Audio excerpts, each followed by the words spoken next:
आमदार संतोष बांगर यांना देवदूत आमदार म्हणून ओळखलं जातं, पण ते उगच नाही.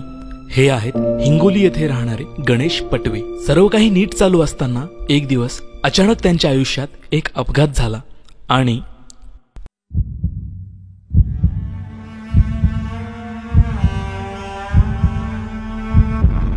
एक 3 महिन्यापूर्वीची गोष्ट आहे की मी पेट्रोलच्या आगीमुळे जळालो होतो. पुसदच्या दवाखान्यामध्ये सांगितलं होतं 60% जळालो आणि त्यांनी गॅरंटी म्हणजे अशी दिली की खाऊ घाला म्हणे, लगेच अर्ध्या घंट्यामध्ये पेशंट एक्सपायर होते म्हणे.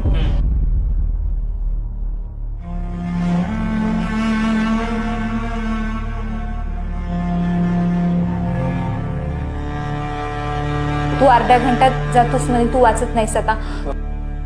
मग तिथून मला माझ्या वडिलांनी आमदार बांगर साहेबांना फोन केला. तर आमदार बांगर साहेब म्हणले की तुम्ही हिंगोलीमध्ये आपल्या लक्ष्मी लाईफ केअरमध्ये या मी. तर हिंगोलीमध्ये मला घेतलंच नाही. तिथून मग आमदार बांगर साहेबांनी मला हलवलं, डायरेक्ट स्वतः हलवलं तिकडं याला लातूरला डॉक्टर लहाने साहेबांकडं. तर डॉक्टर लहाने साहेब म्हणले की काही शक्यता नाही आहे म्हणे, मी गॅरंटी देऊ शकत नाही म्हणे. काय करा आमदार बांगर साहेब पण फक्त तुम्ही प्रयत्न करा म्हणे, बाकी पुढचं आम्ही आमचं बघू म्हणे. तुम्ही पैशाची काळजी करू नका, काहीच करू नका म्हणे, स्वतः मी सक्षम आहे म्हणे. आमदार संतोष बांगर यांनी गणेशला फक्त दवाखान्यात दाखलच नाही केलं, तर दररोज गणेशला व्हिडिओ कॉल करून स्वतःच्या लेकराप्रमाणे त्याची विचारपूस केली, त्याला मानसिक आधार दिला. थोडं खाल्ल्याशिवाय जमणार नाही. त्या दिवशी शपथ घेतली का नाही माझी तू? मग आता शपथ घेतल्याच्या नंतर तू जेवणार नाही. पण साहेबांनी तेवढ्या परिस्थितीमध्ये त्यांना पटकून दवाखान्यात नेऊन पटकून यांचा इलाज सुरू करून आज हे आम्हाला दिसायला मृत्यूच्या दारातून यांना वापिस साहेबांनी आणलं.